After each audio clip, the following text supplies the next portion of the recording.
Cool, man. Izzy, it's good to meet you, man. What's up?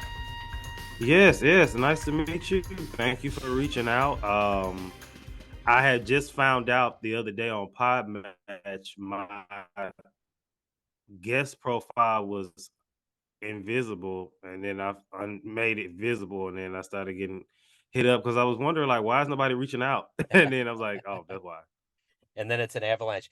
Right on, man. Well, I'm glad we ran into each other. Where are you located? I am located in Houston, Texas. Okay. Right on. Well, I'm in Kansas City, Missouri. So it's great to meet you. And I'm looking forward to peeling back the layers of who you are and what makes you who you are. And to begin that, I want to ask you the last 3.5 years or so living through a pandemic's been quite a thing. How did you get through it and how did it change you? Well, during the pandemic, I was still a teacher at the time. So it was, I was just so ready for it to be over that I don't really think I was able to enjoy it all the way because when I actually had to go back to work, living in Texas, the Yeah. laws weren't as, strict as everywhere else. So we were back in the school that following fall, which was what that was fall 2020. Of course it was hybrid for the kids, but we were there. Yeah. And it was definitely one of those situations where it was like it teaches you how to live in the moment. And I think that sometimes we're just in such a rush to end things that we don't get a chance to appreciate it for what it was. So, if nothing else I learned from the pandemic, obviously, it was a global pandemic and people were dying, right? And that's not it. But at the same time, we can't just zoom past life because there were so many beautiful things that did happen during the pandemic as far as people were able to, figure out who they were. Of course, some people's mental health struggled and suffered and things, but you were able to like bond with people close to you and, you know, be able to just make something out of nothing, Yeah. in some cases. Yeah. So let's get to the essence of what you do for a living. If I put you in front of a bunch of third graders and one of them looked up and said, "What do you do for a living?" How would you answer them? I would tell them, oh, this generation's pretty easy. I would tell them I create videos on YouTube. That's one of the things I do. So I would say something like that. They know exactly who what about that. So Yeah. this generation, I create videos on YouTube. I um what's another word? What's something else that I do that they can understand for what else I do? Make videos on YouTube. I write stories, tell them that they can understand that, and I talk to people all day. Okay. Something like that, they'll get Yeah, it. they will.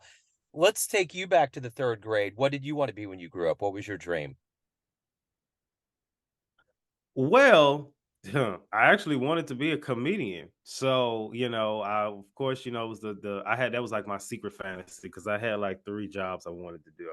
I told my dad I wanted to be a basketball player, which I really didn't, but I said I want to be a basketball player. I said I want to be a lawyer, and then I said that my third job was I want to be a comedian. So, you know, So, have you been on stage? Have you done routines? never done routines as far as like actual comedy from the art, but have I been on stage and made people laugh? Absolutely. Okay. So, but not from the full stage set. Like I said, my podcast that's why I put in my bio on Instagram. I said I'm the fake comedian Yeah. because I'm a fake comedian because I don't do the stereotypical set routine for an hour long. I've never done a comedy show. I've never been on a stage for that. But when I'm on stage, people are dying laughing. Whether it's a live podcast, whether it's just me hosting an event. So, you know. Right on. So, let's get to the essence of how you got to this point. Tell me where you were born and raised and how did these seeds get into you to want to do comedy, to want to tell stories and to put content out there? How did that happen? So I was born and raised. That's why you said Kansas City. I was born and raised in St. Louis, Missouri. So and then born and raised there. And since a little boy, my mom will always tell me, you always, which I remember, write stories. I always had a creative imagination, very, innovative. intuitive even as a kid. And I remember I used to watch TV shows and play video games a lot. And I will always be like, I want to be in this game. I want to be in this TV show. And I would like curate a character that was essentially me in the show. Like I would never write it down, but I would just mentally have like, okay, what would I do in this scene? Or what would my storyline be for this character? Or like how would I respond to that? Or would I be friends with this person? Would I not like this person? So I always did that until it was time to finally start writing my own things. And, went to college at Texas Southern University where I graduated with a degree in English and going to school with under the impression I was going to be a lawyer. I'm going to be a lawyer and be a lawyer. Once again, another dream that was planted from the aspect of you love to debate, you're a great writer, you're very analytical. So it's like, oh, lawyer, right? But one fun fact, I can discuss politics, but that's my least favorite thing to talk about. And so I got to what I was in school 4.5 years, and I got to 3.5 years getting a job. God makes no mistakes. I got a job as working in the what's the school jobs that they give you college students? What is the work study jobs? Yeah. Which I had a work study job as a senior. That never happens. And I got a work study job in the law school. So that's where I worked. And that's when I was able to say, and I was just looking, I said, I don't want to do this.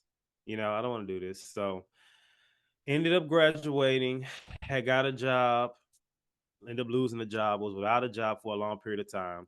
And I needed to make extra money. I always did people's homework. So I started doing people's homework to get, excuse me, some extra money. Ended up getting a job later that fall as a TA, teacher's assistant, and then was in education for 6.5 years while doing homework for people. And just retired from education this year, May of 2023.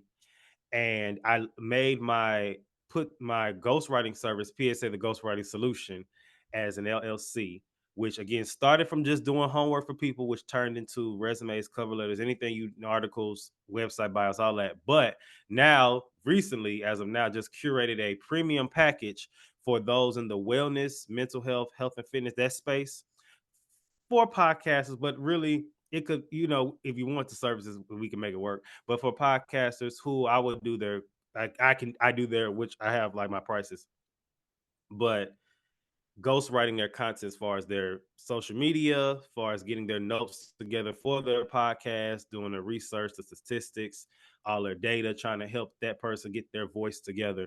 And I'm their behind the scenes person in more ways than one. So Right on. So, the one thing that's very key about our lives are the people that we look up to. Who's been a hero for you? that's a good question. Somebody actually asked that on my podcast not too long ago. So when I actually think about it now, if it was anybody I looked up to, I would have to say, who is it I looked up to? I really enjoy, I really enjoy Jamie Foxx, and let me explain why. Jamie Foxx is multi-talented. Now, he's not really too much in the writing space all the way, but I enjoy the fact that he can do multiple things and he does them all of them well. From singing to comedy to acting, he can do it all.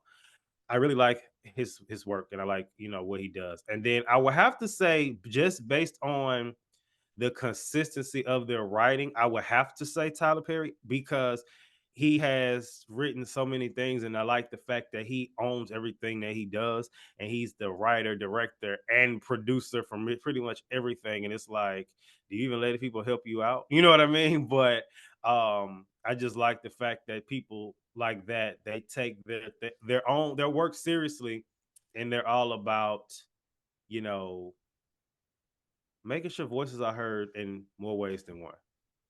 So, you've mentioned some heavy hitters. If you could get a dream guest on your show to interview, to meet, hang out with, who would it be?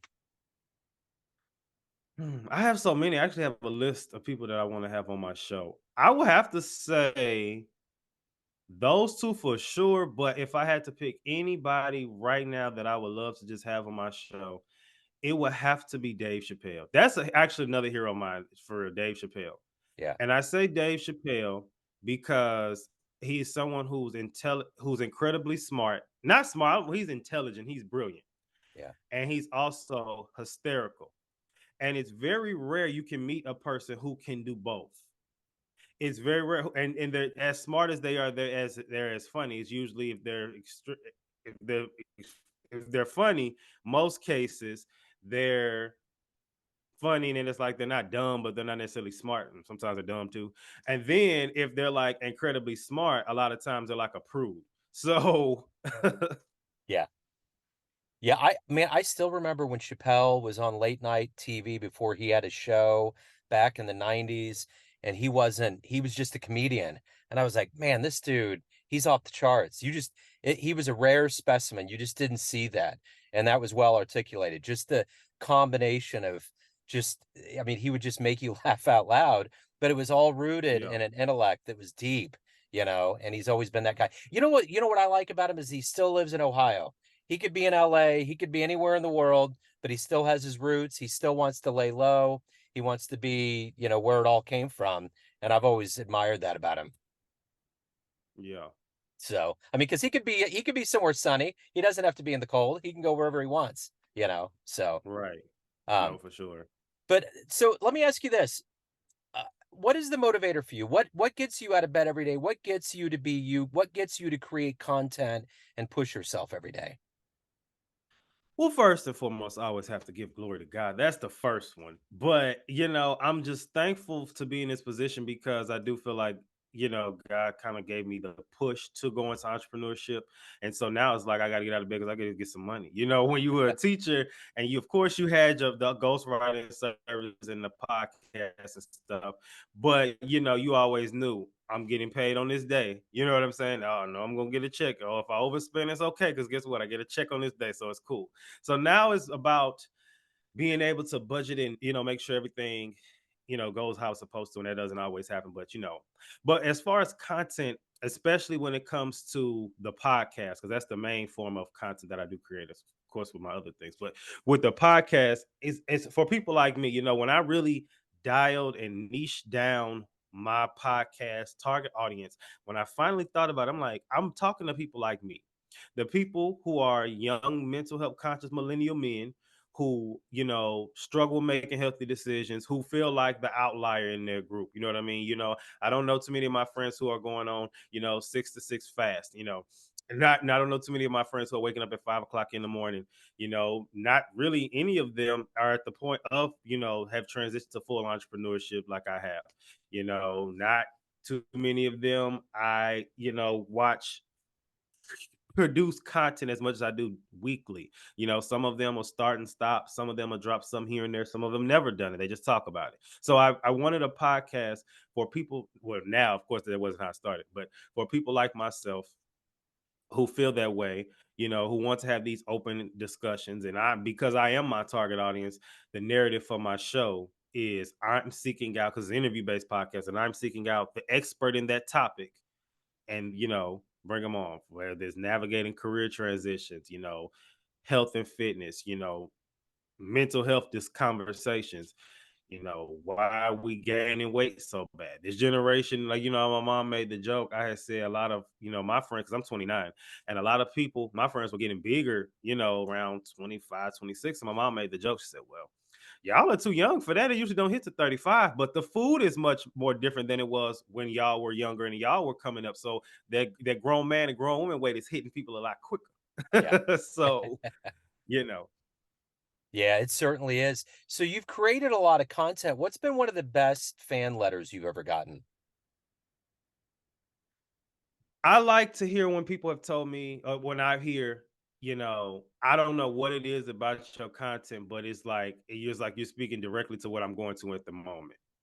And so that was good to hear that, and just to know that I'm not the only one. And even if that was the only person that ever reached, you did something. And I think sometimes with these content creators, they're so caught up in trying to get the next dollar and trying to keep up with the Joneses, but they lose their core audiences because they're trying to go viral. So the one thing that you do, you really hone in on mental health, and that's a big thing. I mean, that's been kind of a part of what we've dealt with coming out of this pandemic, and it's more, I think it's more acceptable. I think there's more platforms. That has to be good for what you're doing, and I mean, do you find it's a two-way avenue that you're helping as much as people help you? How does that work for you? So with that, that's a great question. I think that with me, a lot of times, because gonna pull up my writing service again, because I do my own research and do develop my own scripts and outlines, right, and notes Yeah. and all the good stuff. So a lot of stuff you naturally research. I do again. I have an English degree, so I know how to research and pick apart content and studies and articles and all the good stuff. So with that, it's you're indirectly learning. You're learning indirectly, especially when, like I said, when I'm gathering all this information. So I believe that these conversations on camera are good for me. I may leave like relieved. That's why I've been really big about being vulnerable with these conversations and intentionally having conversation starters that will trigger me to even be more vocal. Because for so long with the podcast, I was just trying to be just mental health advocate, not expert, just trying to be the person who I was like, okay, this for y'all. Let me just kind of like keep me guarded. But the more I started to become vulnerable and open up and discuss personal things, I've noticed people not only get a glimpse of me, but they also again can see that they're not alone. So to see people know that, you know, they're not alone helps me. And it was like it's we helping each other. Yeah, for sure. So let me ask you this: of you seem like an adventurous spirit. If you could see any event in human history with your own eyes, get into a time machine and go see anything, what would you love to have witnessed with your own eyes? It's funny because you say that, and they was talking about the millennials. We've literally been through the most out of everything from 9/11, the pandemic, the all that stuff that happened. So if I could go back in time and what I could see and would like to see, I would honestly like to see. That's a great question. There's a few things I would see. I might just keep it play it safe. I would like to go see. Hmm. This for my history people. I would like to go see the beginning of the Great Depression, and I would like to see the parallels to now and see how does it look like similar or what led up to it, so I can know, because they say history repeats itself. Yeah. So I would like to see that. That would be interesting. That would be real interesting. Yeah. Right. So let's say you have a dream tonight. You run into the high school senior version of yourself, and you could give that young version of you a piece of advice based on the wisdom that you've gained, the life you've led so far. What advice would you give that young version of you? Um, don't do anything different. Just be prepared for what's about to happen because and you finally lose weight. Because I always wanted to lose weight and I never could. And then as I got older, I lost weight and still losing weight. So those the grown woman and grown man conversation of weight gain that don't pertain to me. I can a lot of times people look back and they'll say, "Oh, I was so thin." I know it was the other way for me. But I would just say, just be prepared for what's about to happen. You know, it's nothing like you planned. So be okay with you know, going through life the way it is. But I would just tell them, just say, hey, just be ready, and be prepared for your life to not look how you thought it was gonna look, especially about to turn 30. So, are you a big sports fan, big basketball fan? So I actually just got shunned last night because I was told one of my homeboys that I wanted to go see the Packers play, and he looked at me like, and I was like, "Go Pack, go!" So, let me ask you this: if you could go back in time and see any sporting event with your own eyes, anything, where would you go? What would you love to have seen? That's easy. I would love to see Michael Jordan and Scottie Pippen. I would like to see that in person, Yeah, because I was born in '94, so a lot of that stuff, I was real young, and of course you can watch the highlight tapes, but I would like to see that like courtside. yeah, yeah. That's always the top answer. Usually, it's that last championship that he won. Yeah. That would be nice. So, everyone out there has a perception of you. You got family, you got friends, you got clients, you got fans, but you run the show. What's your perception of you? Who do you think you are? I think that with trying to emulate the a follow behind Dave Chappelle in the podcasting arena, since I'm not on stage as a comedian, I would like for people to to think that as funny as he is, he's also intelligent, so he can go back and forth. And I would like people to think that, you know, I'll just keep it simple. I would like people to just think those two things about me, because I mean, they're going to think of many things as similar to Dave Chappelle and the Moniques of the world, where oh, they're crazy, they're this, they're that. But I am crazy to an extent, and that's okay. I Yeah, think people run from those terms. They're like, oh, don't call me that. I'm not this. I'm misunderstood. And although that's true, I've learned that you have to know who you are, because when you are a person who, is an acquired taste, it's just that. But I will want people to just think that I am, well, love God, of course, love man of God, and intellectual, funny, good time, wild card. I'll be all that. Because right on. So, Izzy, if anyone wants to listen to your podcast, get your content, learn more about you, reach out to you, where's the best place to go? So as always, you can find me on my podcast on TikTok, Instagram, TikTok and Instagram at P.S.A the Mental Health Podcast. And then the YouTube channel consists of not just the podcast, but also my vlog. I just started a vlog that follows my life, and it's called In and Out the Office with Izzy Baker, and it follows the life of a full-time entrepreneur ghostwriter who travels. Just this next vlog was sent around Thanksgiving and all the Friendsgivings I went to.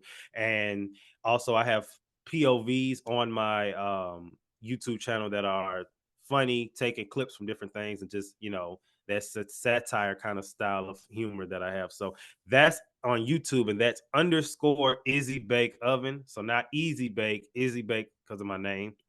And if you want any consultations, we can get online to discuss for the ghostwriting. I have my packages already available for anyone who may need things done.